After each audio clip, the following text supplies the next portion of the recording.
Hello everyone. तो कैसे हैं आप सब? उम्मीद करती हूँ कि आप सभी अच्छे होंगे। तो लास्ट वीडियो में 125 क्वेश्चन तक के सॉल्यूशन हो गए थे। ये आज हमारी लास्ट वीडियो होगी। इसमें 126 से 150 क्वेश्चन कंप्लीट कर लेंगे। ठीक है, तो स्टार्ट करते हैं 126 क्वेश्चन से। Which is the following statement is are correct. कौन से जो स्टेटमेंट है वो करेक्ट है? फर्स्ट है, a current carrying conductor produces magnetic field around it. ये बिल्कुल करेक्ट है। अगर किसी कंडक्टर में कोई करंट कैरिंग कंडक्टर है तो वो मैग्नेटिक फील्ड भी क्या करेगा? प्रोड्यूस करेगा। On increasing the current magnetic field intensity remain unchanged. नहीं, ये रॉन्ग है। हमारे पास क्या होता है? B is equal to current carrying conductor के लिए mu not I upon 2 pi R. तो भी डायरेक्टली प्रोपोर्शनल करंट की अगर हम करंट इंक्रीज करेंगे तो मैग्नेटिक फील्ड भी क्या होगा? चेंज होगा। तो ये इंक्रीज हो जाएगा ना, तो ये हो जाएगा incorrect. Magnetic field has only magnitude. Magnetic field हमारा वेक्टर क्वांटिटी है तो उसके पास डायरेक्शन भी होगी, इसलिए ये भी इनकरेक्ट है। यानी कि हमारा सिर्फ एक स्टेटमेंट करेक्ट है, ए ओनली वन। ठीक है, next 126 question. The radius of a wire is doubled the it's new specific resistance will be. देखो, जो स्पेसिफिक रेजिस्टेंस होता है ना, स्पेसिफिक रेजिस्टेंस वो सिर्फ टेम्परेचर पर डिपेंड करता है, वो साइज या शेप पे डिपेंड नहीं करता। तो इसका जो आंसर होगा वो होगा नन ऑफ दीज। नेक्स्ट है, consider the following statement in connection to the Drude model. क्या कह रहा है ये? जो ड्रूड मॉडल था, it largely ignores the presence of the ionic cores except introducing a general resistive term. ठीक है, तो ये करेक्ट है। It correctly predict electrical conductivity, ये भी सही है। The correct prediction of thermal conductivity is by chance. यानी कि जो तीनों जो स्टेटमेंट है वो ड्रूड मॉडल के, वो सारे के सारे क्या है यहाँ पर करेक्ट है। तो डी ऑप्शन क्या हो जाएगा? करेक्ट हो जाएगा। 129, a carbon resistance is having a coding green orange black gold, the resistance is। देखो, इनकी जो कोडिंग होती है ना, ठीक है, जो ग्रीन है ना, ग्रीन ग्रीन के लिए होता है 5, ऑरेंज के लिए होता है 3। अब जो स्टार्टिंग के 3 होता है ना, इन दोनों को हम एक साथ लिखते हैं, यानी कि इसको हम लिखेंगे 53। फिर उसके बाद 2 के बाद जो हम थर्ड लिखते हैं ना, उसको हम 10 की पावर में लिखते हैं। जैसे ब्लैक है ना, तो ब्लैक सबसे पहले आता है, इसे याद करते हैं ना, बीबी रॉय। ठीक है, इस तरह से हम याद करते हैं इसको। तो ये ब्लैक है, तो ब्लैक के लिए 10 की पावर क्या होता है? 0। ठीक है, तो इंटू में क्या आएगा? 10 की पावर 0। फिर उसे गोल्ड के लिए दिया है, तो जो गोल्ड के लिए होता है, इसके लिए होता है हमारे पास +-5%। ठीक है, ऐसे सिल्वर के लिए हो जाएगा, तो गोल्ड के लिए होता है +-5%, तो +-5% ओम। ठीक है, यानी कि यहाँ पर हमारा फर्स्ट ऑप्शन क्या हो जाएगा? करेक्ट हो जाएगा। ठीक है, the magnetic field B due to a current carrying a circular loop of radius 12 cm at its center is 0.50 to 10 की power -4 Tesla. Find the magnetic field due to this loop at a point on the axis at a distance of 5 cm from the center. ये कह रहा है कि जो centre पर magnetic flux है वो तो इतना है, ये दे रखा है हमें। ठीक है, तो हमें क्या करना है? जो मैग्नेटिक फील्ड हमें निकालना है ना, वो निकालना है हमें किस पर? एक्सिस पर निकालना है। तो कैसे करेंगे इस क्वेश्चन को हम? हमें यहाँ पर जो दिया है ना, बी, इसके लिए दिया है, हमें सेंटर के लिए दिया है, वो कितना है? 0.50 इंटू 10 की पावर -4 टेस्ला। ठीक है, रेडियस कितनी गिवन है? रेडियस गिवन है 12 सेंटीमीटर। अब उसके बाद उसने हमसे बोला है कि जो हमें एक्सिस के लिए क्या करना है? हमें मैग्नेटिक फील्ड निकालना है। यानी कि उसने हमें सेंटर के लिए मैग्नेटिक फील्ड दे रखा है और रेडियस दे रखी है, एक्सिस के लिए हमें निकालना है। हम फॉर्मूला लिखते हैं कि हमारे पास फॉर्मूला क्या होता है, इसको रफ कर देते हैं, यहाँ से करते हैं। चलो ठीक है, तो हमारे पास जो एक्सिस के लिए फॉर्मूला होता है, बी एक्सिस, वो होता है mu not I R square upon 2 R square plus X square की पावर 3/2। ये एक्सिस के लिए फॉर्मूला है ना। और सेंटर के लिए क्या होता है? सेंटर के लिए हमें पता है mu not I upon 2r। अगर हम क्या कर दें? डिवाइड कर दें। अगर हम क्या कर दें? इक्वेशन 1 मान लेते हैं इसको 2 1/2, तो B axis upon B centre is equal to ये mu not I R square upon 2 R square plus X square की पावर 3/2 इंटू, अब हम डिवाइड की जगह अगर मल्टीप्लाई करेंगे तो ये एक्सचेंज हो जाएंगे, 2r ऊपर आ जाएगा और म्यू नॉट आई नीचे। ये म्यू नॉट आई कैंसिल। ठीक है, 2 से 2 कैंसिल। तो यहाँ पर जो हमारे पास आया बी एक्सिस कितना आ गया? बी एक्सिस हमारे पास आया बी सी, ठीक है, इंटू आर क्यूब अपॉन में R square plus X square की पावर 3/2। वैल्यू पुट करेंगे, बी सेंटर की वैल्यू कितनी थी जब मैग्नेटिक फील्ड था सेंटर पे? इसकी वैल्यू थी 0.50 इंटू 10 की पावर -4। रेडियस कितनी थी? 12 सेंटीमीटर, तो 12 का क्यूब है 12 इंटू 12 अपॉन में आर स्क्वायर। ठीक है, 12 का स्क्वायर 144। एक्स कितना है आपके पास? 5 5 5 से 25, इसकी पावर 3/2। ठीक है, यहाँ से मल्टीप्लाई करेंगे इसकी, तो ये हमारा आ जाएगा 1728 इंटू 0.50 इंटू 10⁻⁻⁴ अपॉन ये क्या बनेगा 169, तो 169 होता है 13 का स्क्वायर इंटू 3/2। ठीक है, तो इसको जब हम सॉल्व करेंगे तो ये हमारा आंसर लगभग आएगा 3.9 इंटू 10⁻⁻5 टेस्ला। ठीक है, तो यहाँ पर हमारा ए ऑप्शन करेक्ट हो जाएगा। In the material ferromagnetic properties are due to, किसी मटेरियल में जो फेरोमैग्नेटिक प्रॉपर्टी होती है वो किसकी वजह से होती है? वो होती है पार्शियली फिल्ड इनर सबसेल्स की वजह से। साइक्लोट्रॉन्स ऑसिलेटर फ्रीक्वेंसी 10 मेगाहर्ट्ज, तो फ्रीक्वेंसी है वो 10 मेगाहर्ट्ज दे रखी है, यानी कि 10 इंटू 10⁻⁶ यानी कि 10⁻7 hertz. What should be the operating magnetic field for accelerating proton? Proton के लिए बोला है if the radius of its Ds is 60 metre. ठीक है, देखो ये जो Ds है ना, जैसे डिस्क होती है ना वैसे ही होता है ये। अब इसमें क्या करते हैं, इसको कट कर देते हैं 2 पार्ट्स में ना, तो ये 2 D की तरह दिखता है, इसलिए इनको Ds बोल देते हैं। ठीक है, तो यहाँ पर हमें क्या क्या गिवन है, रेडियस गिवन है 60 सेंटीमीटर, और हमारे पास प्रोटोन है ना, तो अच्छा साइक्लोट्रॉन की फ्रीक्वेंसी का फॉर्मूला क्या होता है? साइक्लोट्रॉन की जो फ्रीक्वेंसी का फॉर्मूला होता है ना, वो होता है F=QB/2πm। ठीक है, ये हम निकाल लेते हैं mv²/r=QVB करके। ठीक है, यहाँ से बी निकाल देंगे, फिर टाइम निकालेंगे, फिर ओमेगा निकालेंगे, तो काफ़ी 2-3 फॉर्मूले लगाने के बाद हम फ्रीक्वेंसी निकाल सकते हैं ना। T क्या होता है 2πr/b, ये हो जाएगा। और फ्रीक्वेंसी क्या होती है 1/t, ओमेगा =2π/t। यहाँ से हम निकाल लेंगे, और फ्रीक्वेंसी कितनी होती है 1 टाइम पीरियड। ठीक है, तो फ्रीक्वेंसी यहाँ से निकालेंगे, हमारे पास क्या क्या गिवन है, चार्ज कितना है इसे दे रखा है, चार्ज हमें दे रखा है। ठीक है, मास ऑफ प्रोटॉन हमें दे रखा है, तो वैल्यू पुट करते हैं डायरेक्ट। बी निकालना है ना हमें, क्या निकालना है हमें, ऑपरेटिंग मैग्नेटिक फील्ड, तो F into 2πm/Q।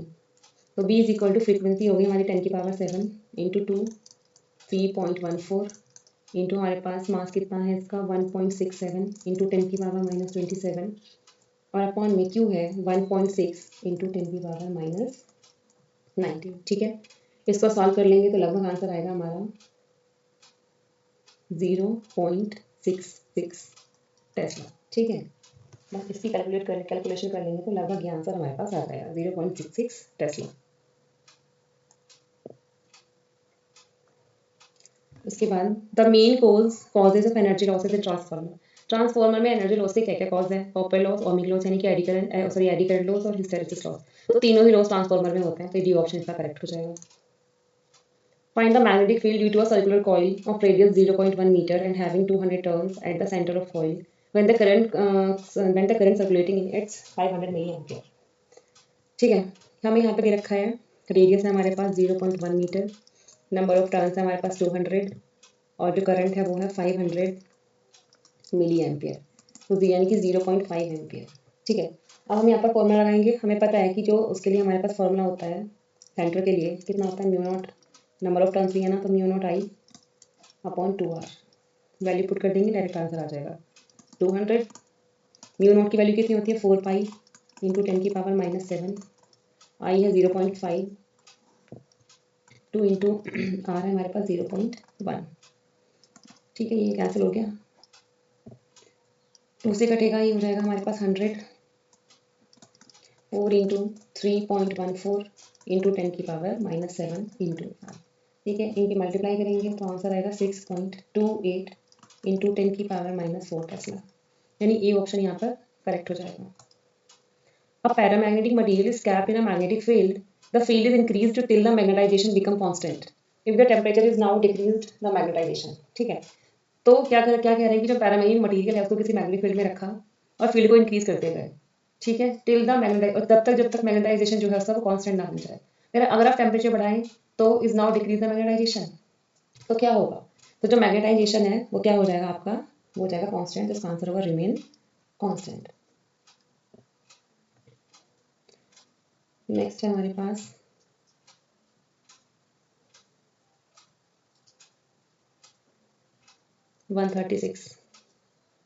Consider the following statement. Isolated electric charge exists, however isolated magnetic dipole monopole do not exist। ठीक है, तो monopole does not exist, यानी कि ये स्टेटमेंट बिल्कुल करेक्ट है। In electricity, no torque act on a point charge when placed in uniform electric field, तो ये भी करेक्ट है। दोनों ऑप्शन यहाँ पर हमारे क्या हो जाएंगे, करेक्ट हो जाएंगे, तो ऑप्शन ए हमारा यहाँ पर क्या हो जाएगा, करेक्ट हो जाएगा। नेक्स्ट है 136 137 the earth's magnetic field at a certain place has horizontal component of 0.3 G. तो ये हो जाएगा हमारे पास horizontal component and total strength, और टोटल स्ट्रेंथ दे रखी है इनकी, बी दे रखा है 0.5। एंगल ऑफ डिप निकालना है। अब हमारे पास एक जो फॉर्मूला होता है, एक हमारा फॉर्मूला होता है हॉरिजॉन्टल का, B H is equal to B cos. अब हमारे पास जो कॉस ही डेल्टा आ जाएगा एंगल ऑफ डिप जिसको बोलते हैं, बी एच अपॉन बी, तो 0.3 अपॉन 0.5 3.5। अब हमारे पास जो आंसर है वो कॉस की टर्म में नहीं है, ठीक है। अगर ये कॉस होता तो हम लिख देते कॉस इनवर्स, टेन की फॉर्म में है, तो देखो टेन अल्फा टेन डेल्टा अगर हम लिखें, या एंगल ऑफ डिप जिसको हम बोल सकते हैं, साइन अपॉन कॉस होता है ये, ठीक है। तो साइन को क्या लिख सकते हैं हम, 1 माइनस कॉस स्क्वायर थीटा लिखते हैं ना, 1 minus cos square delta upon cos delta, value put कर देंगे। तो ये हो जाएगा हमारे पास 1 माइनस 3 3 9 और 5 5 25 अपॉन में 3 अपॉन 5, 25 माइनस 9 हो जाएगा 16, तो ये बन जाएगा 4 अपॉन 5 इंटू 5 अपॉन 3, 4 अपॉन 3 है ना। तो ये हो गया हमारे पास tan इनवर्स 4 अपॉन 3, यानी कि यहाँ पर हमारा फर्स्ट ऑप्शन क्या हो जाएगा, करेक्ट हो जाएगा। 138 the Biot Savart law assert the magnetic field। देखो बायोट-सैवर्ट लॉ सभी को इसका फॉर्मूला ध्यान होगा, mu not I upon 4 pi dl cross r upon r cube. तो बी ऑप्शन यहाँ पे करेक्ट होगा। Metals getting magnetised by orientation of atomic magnetic movement in external magnetic, तो मैग्नेटिक फील्ड इसको क्या कहलाएंगे, जो मेटल्स है ना, metal getting magnetised by orientation of atomic magnetic movement in external magnetic field are called, क्या बोलते हैं इनको, बोलते हैं पैरामैग्नेटिक्स। A charged particle is moving along the axis of current carrying solenoid, the charged particle will be, ठीक है। ये कह रहे हैं the charged particle is moving along the axis of current carrying solenoid। तो हमें बताना है कि इन चारों ऑप्शन में से कौन सा ऑप्शन करेक्ट होगा। देखो हमें पता है कि F इज इक्वल टू, हमें पता है ना, Q V cross D, F is equal to Q V B sine theta. अब ये बोल रहे हैं कि जो चार्ज पार्टिकल है वो कहाँ मूव कर रहा है, वो एक्सिस के डायरेक्शन में मूव कर रहा है, यानी कि एंगल यहाँ पर 0 डिग्री होगा। एंगल 0 डिग्री है तो फोर्स भी 0 होगा। तो अगर कोई भी फोर्स नहीं लग रहा है तो जो पार्टिकल है वो अपनी जो वेलोसिटी है उसी के साथ क्या करता रहेगा, मूव करता रहेगा कॉन्टिन्यू, यानी कि कांस्टेंट वेलोसिटी के साथ। तो डी ऑप्शन करेक्ट हो जाएगा। A voltmeter has a resistance of G ohm and range V volt. The value of resistance used in series to convert it into a voltmeter of range and V volt is। देखो तो volt meter के लिए क्या होता है, volt meter के लिए B वाला जो ऑप्शन है वो सही है। अगर हम सब मीटर पूछते तो तब हम बी टिक करते। अभी हमारे पास कौन सा ऑप्शन है, बी ऑप्शन यहाँ पर करेक्ट हो जाएगा। 142 क्या कह रहा है, for a paramagnetic material the in the dependence of the magnetic susceptibility on the absolute temperature T is psi proportional to 1/T। ठीक है, बिल्कुल ये वाला ऑप्शन हमारा करेक्ट है। If the magnetic flux is expressed in weber the magnetic induction can be expressed in weber. नहीं, दोनों की यूनिट सेम थोड़ी ना होगी। अगर मैग्नेटिक फ्लक्स की वेबर है तो मैग्नेटिक इंडक्शन की थोड़ी ना सेम होगी। तो ये वाला ऑप्शन क्या हो जाएगा हमारा, इनकरेक्ट होगा। तो यहाँ पर सी स्टेटमेंट सही होगा कि स्टेटमेंट 1 तो करेक्ट है बट सेकंड जो है वो इनकरेक्ट है। A vertical wire carries the current in upward direction. An electron being sent horizontally toward the wire will be deflected। तो इसका जो आंसर होगा वो डी होगा। जो वायर है वो जो इलेक्ट्रॉन है वो किधर डिफ्लेक्ट करेगा, डाउनवर्ड डायरेक्शन में डिफ्लेक्ट करेगा। In a uniform magnetic field B, a charge executes a circular orbit in a plane normal to B। बिल्कुल करेक्ट बात है ये। A charge moving perpendicular to magnetic field experience Lorentz force। बिल्कुल experience करता है Laurent force. यहाँ पर दोनों ऑप्शन हमारे करेक्ट है, तो यहाँ पर ए ऑप्शन हमारा करेक्ट हो जाएगा। An inductor coil connected to a 6-volt battery draws a steady current of 12 ampere. This coil is connected to a capacitor and an AC source of RMS voltage 6 volt in series. If the current in the circuit is in phase with the EMF, what will be the RMS current? तो इसमें बोल रखा है कि जो inductor है coil का वो कनेक्टेड है किससे, 6 वोल्ट बैटरी से, और करंट कितनी है उसकी 12 एम्पियर। ठीक है, अब उसमें क्या कनेक्ट हो गया, सीरीज में कनेक्ट हो रखा है क्या, इंडक्टर और कैपेसिटर। ठीक है, अब बोल रखा है कि the current in the circuit phase with the EMF. इस फेज विद ईएमएफ का मतलब है कि इसने हमें जो कंडीशन दी है ना वो रेजोनेंस की दी है। इसका मतलब ये रेजोनेंस कंडीशन है। क्या होती है, XL is equal to XC ना, यानी कि जो जेड है वो किसके इक्वल हो जाता है, आर के। अब हमसे पूछा है कि इसमें क्या बताना है, आरएमएस करंट बतानी है। तो पहले क्या करते हैं, हम आर निकालते हैं। आर कितना होता है, वी अपॉन आई 6/12, तो ये जाएगी 0.5 ओम। आर हो गया 0.5 ओम। अगर हमारे पास ये कंडीशन गिवन ना होती तो पहले हमें इंपीडेंस निकालना होता, बस कंडीशन की वजह से जो जेड है वही आर है ना। तो यहाँ पर जो हमारे पास IRMS हो जाएगा वो हो जाएगा हमारे पास VRMS, और अपॉन में कितना हो जाएगा हमारे पास, ये हो जाएगा आर। ठीक है, तो भाई ये हमारे पास जो गिवन है यहाँ पर जो IRMS और VRMS की वैल्यू हमें दे रखी है। ये VRMS हमारे पास कितना है, 6 वोल्ट। यहाँ लिखा है ना कि AC source of RMS voltage 6 volt, तो ये 6 दे रखी है और आर अभी हमने निकाला 0.5, ठीक है, तो हो जाएगा 60/5, तो ये हो जाएगा 12 एम्पीयर, यानी कि हमारे पास सी ऑप्शन करेक्ट है। The energy density store in an inductor of inductance 50 millihertz and current 2 ampere is pass through it will be. तो एनर्जी डेंसिटी का फॉर्मूला इसमें क्या आता है 1/2 Li², 1/2 इंटू 50 मिलीहर्ट्ज, तो 50 इंटू 10 की पावर -3, ठीक है, 2 इंटू 2 4, 2 से 2 कट गया तो ये हो जाएगा 100 इंटू 10 की पावर -3, यानी कि 10 की पावर -1, यानी कि 0.1 जूल। तो यहाँ पर सी ऑप्शन हमारा करेक्ट है। The applications of eddy current included, इसमें electric power meters, electromagnetic damping, LED lights, magnetic braking of trains, ठीक है। तो किस किस में जो ये जो इसकी जो एप्लीकेशन है कौन कौन सी हैं, तो यहाँ पर हमारा जो थर्ड ऑप्शन है ना, ये एलईडी लाइट्स, ये हमारा गलत होगा यहाँ पे, ठीक है। तो उससे ये तीनों एप्लीकेशन है, तो हमारा क्या हो जाएगा, बी ऑप्शन जो 147 का वो हमारा क्या हो जाएगा, बिल्कुल करेक्ट हो जाएगा। The sum of instantaneous current during growth of decay in LR circuit is, तो देखो sum of instantaneous current during the growth and decay in LR circuit. तो सबसे पहले फॉर्मूला देखते हैं ग्रोथ के लिए क्या होता है। देखो ग्रोथ के लिए फॉर्मूला होता है I is equal to I not 1 minus E की power minus R T upon L, और जो डीके के लिए फॉर्मूला होता है वो होता है आई नोट ई की power minus R T upon L, ठीक है। अब जब इन दोनों का सम उसने बोला है तो आई जी प्लस आई डी करेंगे, तो अगर इसकी मल्टीप्लाई करेंगे तो I not minus I not E की power minus R T upon L plus I not E की power minus R T upon L, ये कैंसिल हो जाएगा तो आई नोट आ जाएगा, तो ठीक है। तो चार ऑप्शन में कौन सा करेक्ट है हमारा, ठीक है, इंडिपेंडेंट ऑफ टाइम, टाइम तो नहीं है, तो ये ऑप्शन करेक्ट होगा independent of time. Parallel resonance is also good, parallel resonance को हम क्या बोलते हैं, इसको बोलते हैं anti resonance, B option correct होगा। LCR, LC and R represent the physical quantities, inductance, capacitance and resistance respectively. The combinations which have dimension of frequency are, ठीक है। देखो फ्रीक्वेंसी की डायमेंशन, एक फ्रीक्वेंसी की क्या होती है डायमेंशन, ये 1/t होता है ना, तो इसको क्या लिखते हैं सेकंड -1।